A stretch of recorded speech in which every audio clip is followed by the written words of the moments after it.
Como a gente estava falando antes, obras de arte não precisam, não podem, ou nem sempre são só bonitas, emocionantes ou tranquilizadoras. Muitas vezes elas são incômodas, feias, ofensivas e, acima de tudo, polêmicas.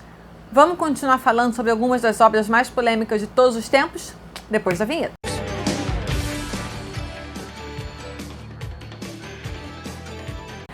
No vídeo anterior, nós já falamos sobre algumas das obras mais polêmicas de todos os tempos. Porém, controvérsia nunca acaba, né? Treta, fofoca, babado, polêmica, sempre tem. Então, para os vídeos não ficarem grandes demais, eu cortei em 2 e agora a gente vai, nesse segundo vídeo, continuar falando sobre algumas das obras mais polêmicas de todos os tempos. Se você não viu o primeiro, corre lá, vê, porque você já vai se inteirar de algumas das obras e depois volta aqui para a gente continuar falando sobre essas outras obras, essa parte 2 aqui desse ranking pessoal que eu fiz aqui sobre algumas das obras que causaram maior polêmica e controvérsia em todos os tempos. A primeira que eu vou falar agora chama-se My Bad e é de uma artista chamada Tracey Emin. Ela é de 1998. Ela é uma instalação que foi nomeada por esse mesmo prêmio Turner que a Holy Virgin Mary, do Chris O'Feely, que eu falei no outro vídeo, ganhou. Essa obra aqui não ganhou o prêmio, mas foi indicada. E o prêmio Turner é um prêmio muito importante, então sempre que um artista ganha ou simplesmente é indicado ao prêmio Turner, ele tem muitos holofotes voltados para ele, e inclusive o patamar dele em termos financeiros sempre sobe. Essa aqui era uma instalação, não era uma obra como a outra que a gente falou, a Holy Virgin Mary. Era uma instalação composta de uma cama, daí o nome My Bed, e além da própria cama, tinha algumas outras coisas, umas tralhas, umas quinquilharias assim em cima e no entorno dela, como um cinzeiro cheio de cinzas, calcinhas usadas e preservativos também já usados. Realmente não é a coisa mais agradável. Ainda assim, agradável ou não, ela foi vendida por 4 milhões de pounds, de libras esterlinas, num leilão. Faça uma conversão aí para a libra do real, para a gente ver que maravilha que é isso aqui.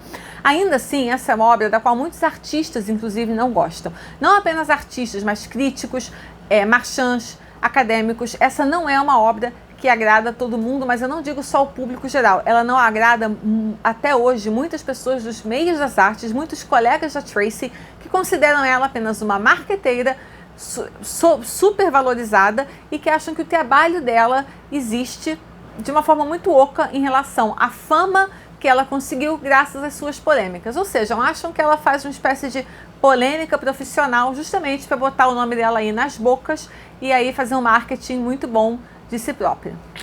Cabe aí a cada um julgar, mas digamos que ela está longe de ser uma unanimidade, inclusive dentro do próprio meio. Agora vamos dar uma super volta no tempo, vamos voltar para 1907 para falar sobre Les Demoiselles d'Avignon, do Picasso. Eu sei que várias vezes que eu falo o nome Picasso aqui, eu digo que esta obra é uma das mais conhecidas e importantes do Picasso de todos os tempos, mas eu não posso fazer nada se eu acabo me repetindo, porque muitas das obras do Picasso são realmente obras extremamente importantes e extremamente conhecidas.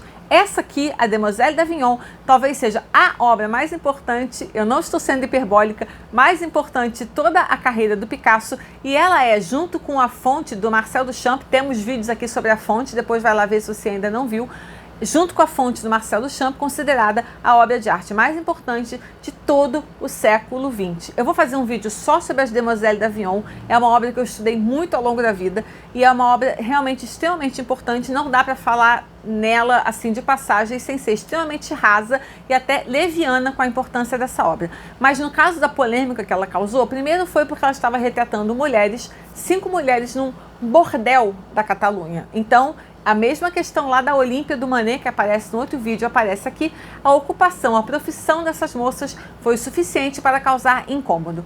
Depois foi a forma como o corpo delas estava retratado. Ali ele já estava usando seus ângulos muito retos, as suas linhas duras e aquele corpo muito seco, a distorção pré-cubista. Aí, a partir daí, o cubismo ia se tornar o que ele veio a ser depois, né? Isso aqui era a semente mais forte do cubismo, então as distorções de ângulo e de perspectiva do cubismo já estavam todas ali. Além disso, o rosto delas, inspirados nas máscaras africanas, também causaram muitos muito incômodo, né? Causaram muita rejeição. E o Picasso foi lá na arte africana porque ele acreditava, entre outras coisas, no valor que aquelas obras tinham para a comunidade, um valor, digamos, quase que um valor comunitário, um valor quase sagrado, ritual daquelas obras, que ele achava que estava completamente perdido na arte ocidental. Então ele não pegou aquelas máscaras africanas apenas por uma opção estética ou formal, sim, mas também pelo valor que ele via naquelas obras e que ele estava usando para comentar o estado da arte no mundo ocidental. Mas é impressionante como o corpo feminino incomodava e incomoda até hoje, né? Vamos voltar no tempo mais ainda, vamos lá para o Renascimento. Agora é Michelangelo, o Juízo Final, que foi pintado por ele de 1534 a 1541, ou seja, 5 anos, 5 anos que ele levou pintando esse afresco no altar do Vaticano. Ele levou 3 anos pintando o teto da Capela Sistina e 25 anos depois que ele terminou o teto da Capela Sistina, ele voltou ao Vaticano para trabalhar nesse afresco que cobre todo o seu altar. E esse afresco causou polêmica e bafafá por séculos. Inclusive, foi repintado e depois recuperado. E vamos entender um pouquinho mais sobre isso. Por que esse problema todo com uma cena bíblica, não é? O problema todo se deu por causa da representação do Cristo no juízo final. Religiosos se colocaram contra o afresco por várias razões, uma das quais o estilo no qual Michelangelo pintou Jesus, sem barba e no estilo pagão da mitologia clássica, e não no estilo religioso clássico, como costumava ser representada a figura de Cristo, né? Ele pintou como um pagão na mitologia clássica.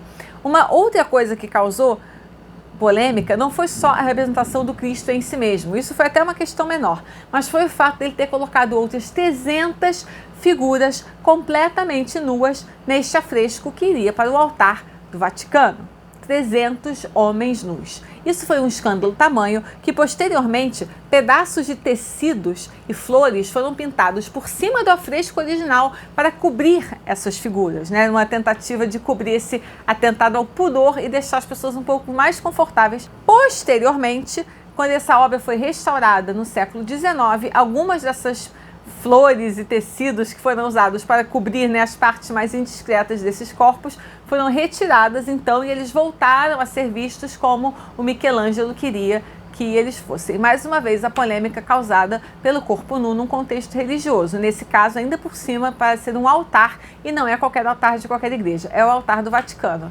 Meio tenso, né? Agora, continuando aí na questão religiosa e continuando ainda, né, agora no pós-renascimento, Caravaggio, um dos maiores, melhores, mais completos mestres de todos os tempos, né? O mestre supremo do chiaro escuro, né? Do claro escuro, da luz e sombra, São Mateus e o Anjo. A vida do Caravaggio é tão polêmica quanto suas obras, uma vez que ele morreu no exílio acusado de assassinato. Ele tem uma história de vida bem tensa. E ele tinha também uma abordagem humanística das suas figuras, mesmo religiosas. Ele também não seguia a tradição clássica de pintar suas figuras religiosas e ele pintava com uma abordagem muito humanística, como pessoas de verdade e não como santos. Ele usou um mendigo como modelo para o santo, literalmente, um mendigo de rua, e ele pintou esse mendigo de rua como santo. Inclusive os pés dele não apenas estão descalços, como estão imundos, e um deles parece que vai sair na tela, dando ainda mais um quê de realidade para essa figura. Uma outra coisa é que São Mateus está tentando ler alguma coisa e acima dele o anjo está falando alguma coisa para ele. O que o Caravaggio estava dizendo? Que São Mateus era analfabeto.